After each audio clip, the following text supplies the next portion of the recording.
Un saludo para todos y bienvenidos nuevamente a nuestro devocional. Y en esta oportunidad quiero compartir con ustedes sobre el tema cuando escapamos de una situación agobiante. Y si usted tiene su Biblia, me gustaría que me acompañara al capítulo número 1 del libro de Éxodo. Y allí vamos a leer los primeros 14 versículos. Dice la palabra de Dios de la siguiente manera. Estos son los nombres de los hijos de Israel que entraron en Egipto con Jacob. Cada uno entró con su familia. Rubén, Simeón, Leví, Judá, Isaacar, Zabulón, Benjamín, Dan, Neftalí, Gad y Aser.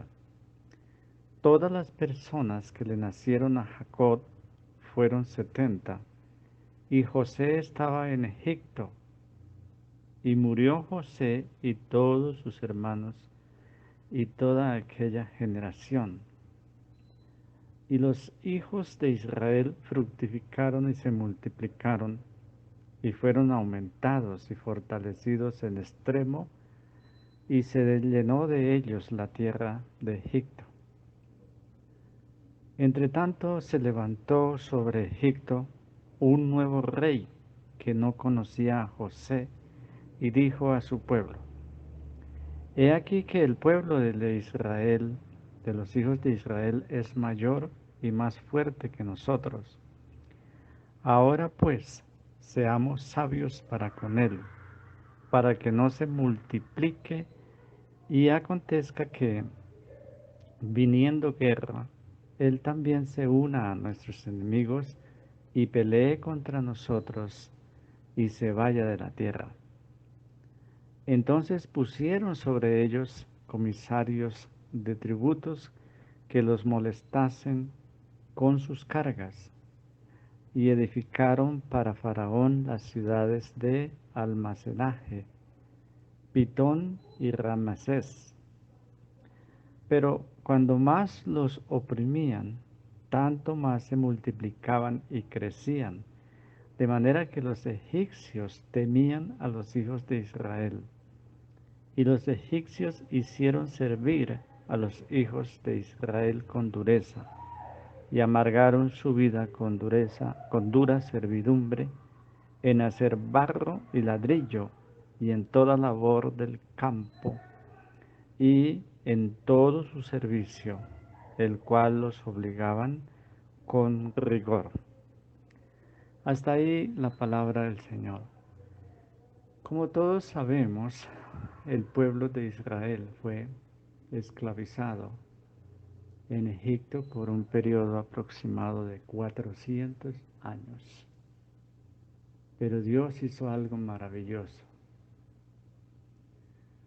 La mayoría de nosotros estamos familiarizados con uno de los sucesos más extraordinarios del Antiguo Testamento, pero quizás no entendemos cómo se aplica este suceso que encontramos en el libro de Éxodo, cómo se aplica a nuestra vida. Después de todo, ¿cómo podría un suceso que ocurrió miles de años atrás ser importante en el siglo XXI? Lo que sucede es que nada en la Biblia es innecesario o irrelevante. Aunque las civilizaciones y las culturas cambian con frecuencia, los principios bíblicos son los mismos, pues Dios nunca cambia. Nos ha dado este libro precioso para revelarnos su personalidad y su forma de obrar, para que podamos aplicar su palabra a nuestra vida diaria.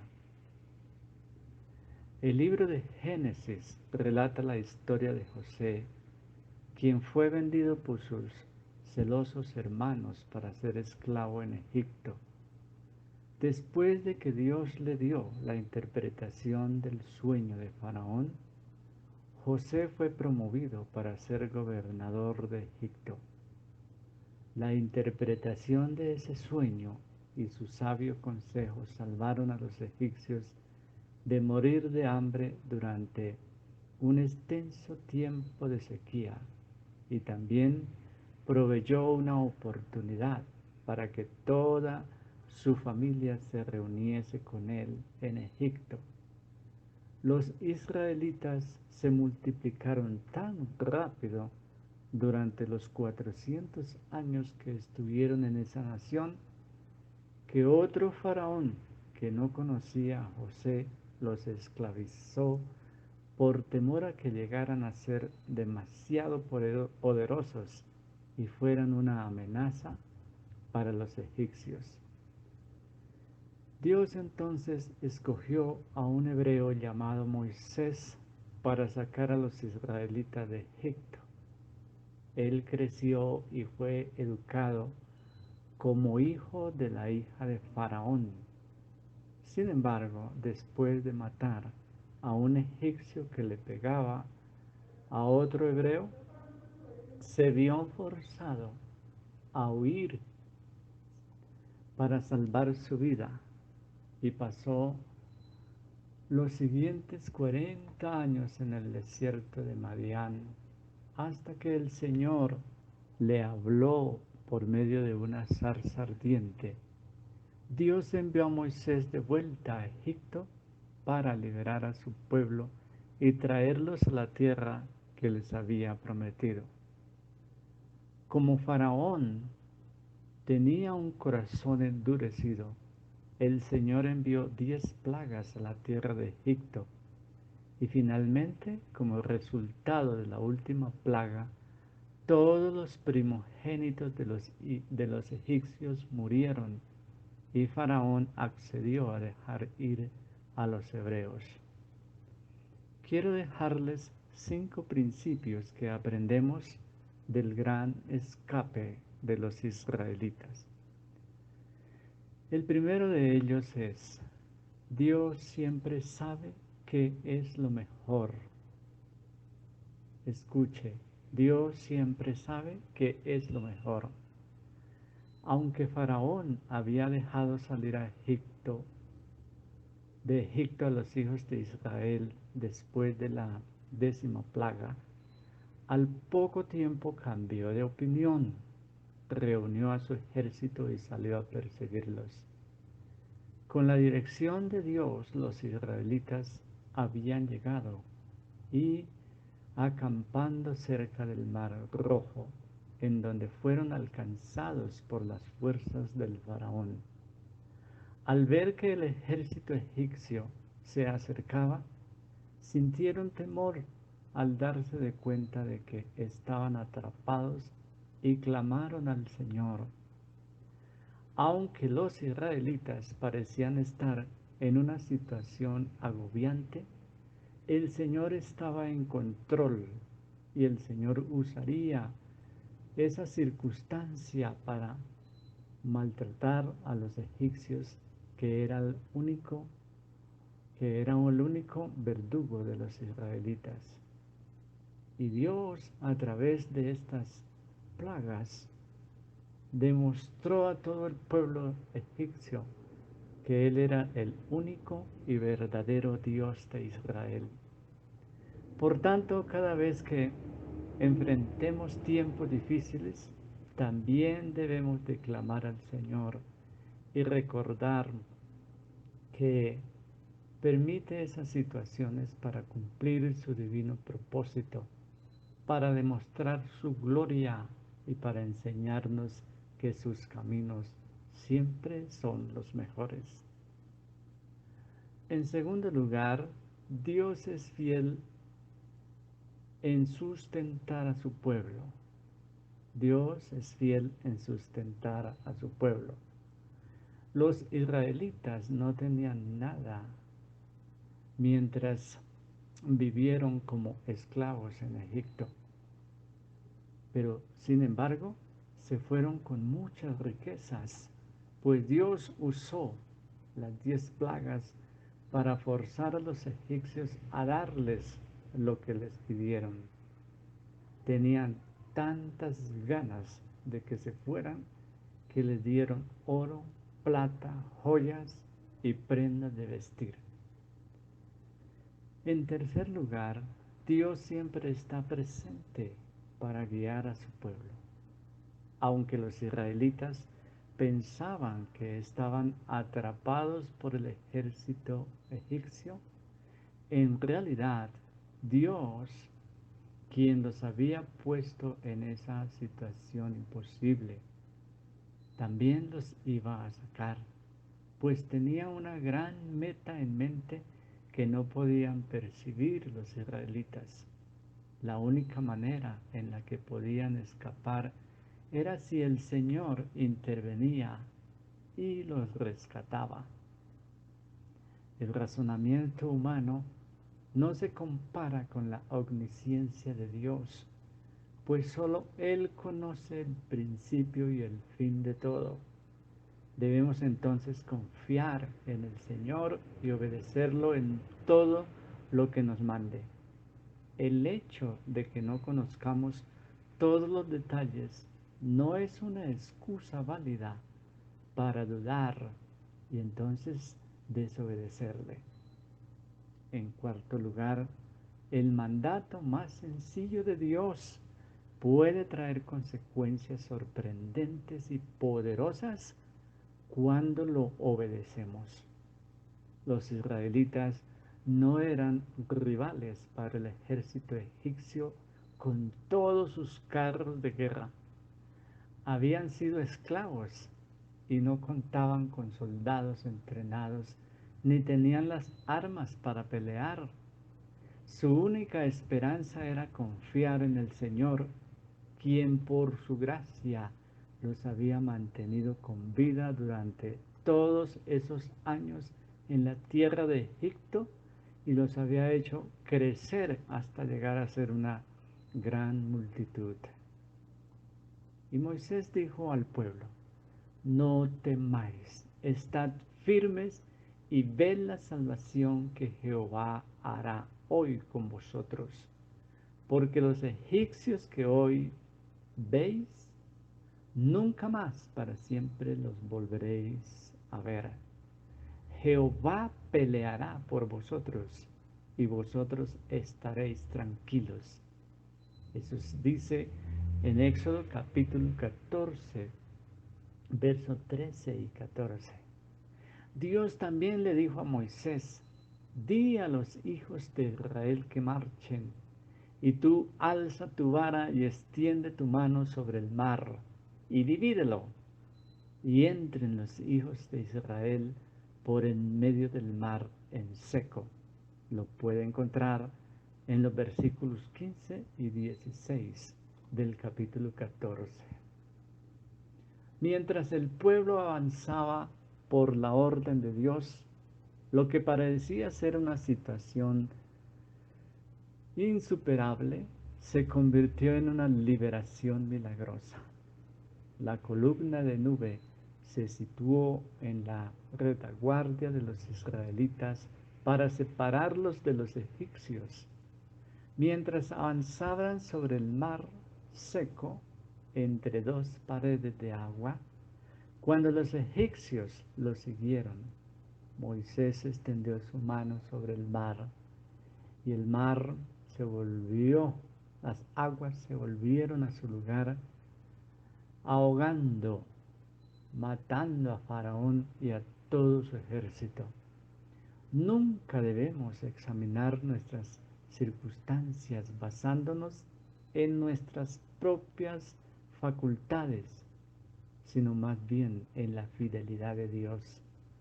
Tenemos que seguir sus órdenes en obediencia y confiar en que Él se ocupará de todas nuestras necesidades, de todas nuestras situaciones. Y en quinto y último lugar, no busquemos a quién culpar busquemos más bien la ayuda de Dios. Cuando los israelitas se dieron cuenta de que los egipcios los tenían acorralados, le dijeron a Moisés: ¿no había sepulcros en Egipto que nos ha sacado para que muramos en el desierto? ¿Por qué has hecho así con nosotros, que nos has sacado de Egipto? Te puede ver en el versículo 11. Siempre es más fácil culpar a otros por nuestras dificultades en vez de confiar en los propósitos de Dios y en su fidelidad para con nosotros.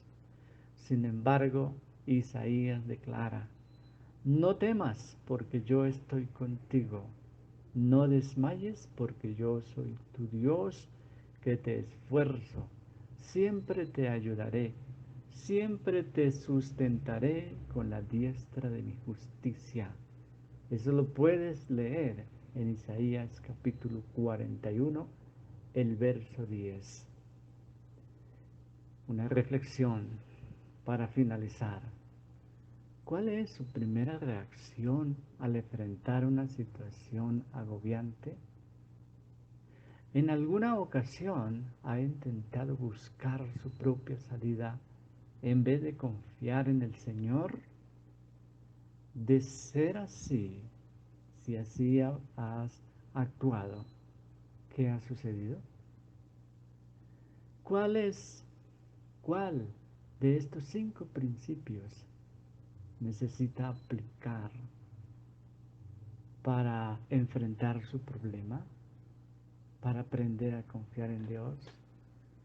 Así como Dios estuvo con el pueblo de Israel y lo libró, así Dios está con nosotros y también nos va a librar. Confiemos plenamente en su gracia, en su misericordia. Él no va a fallar, porque Él es poderoso, porque Él es fiel para prometerlo. Oremos en esta tarde. Bendito y alabado sea tu santo y divino nombre, Señor. Gracias te damos, Dios mío, porque a través de tu santa y divina palabra podemos ver las distintas veces cuando tu pueblo, por causa de la rebeldía y del pecado, estuvo acorralado, sin salida, sin saber qué hacer. Pero tú viniste, Señor, en su encuentro y siempre lo sacó de todos los apuros. Aquí vemos, Señor Jesús, cómo tu pueblo Israel se había apartado de tus leyes y cómo por esa desobediencia cayeron como esclavos en esta tierra extraña por tantos años. Pero tu palabra dice que cuando ellos, afligidos, agobiados, sometidos a trabajos duros, alzaron sus ojos y clamaron a ti, entonces tú preparaste un líder, preparaste a Moisés, y con mano fuerte, con mano poderosa, los sacaste de Egipto y les diste la libertad. Señor, ayúdanos a nosotros a tener estas enseñanzas como ejemplo y que podamos aprender a confiar en ti. Podamos, Señor, a levantar nuestros ojos en medio de las situaciones, de las crisis, de las angustias y tener plena seguridad de que vamos a pasar en seco el mar. Gracias, amado Señor. Siempre te ruego por toda tu iglesia, Dios mío. Acompaña a cada uno, guarda a cada uno. Señor, en estos días de crisis, de pruebas, de angustias, Padre, no permite que la fe de tu pueblo falte, sino que al contrario sea fortalecida y sigamos firmes. Te lo ruego con todo mi corazón, en el nombre de Jesús nuestro Señor. Amén. Querida iglesia, queridos hermanos, queridos amigos, muchas gracias. Dios los bendiga y bendiciones para todos.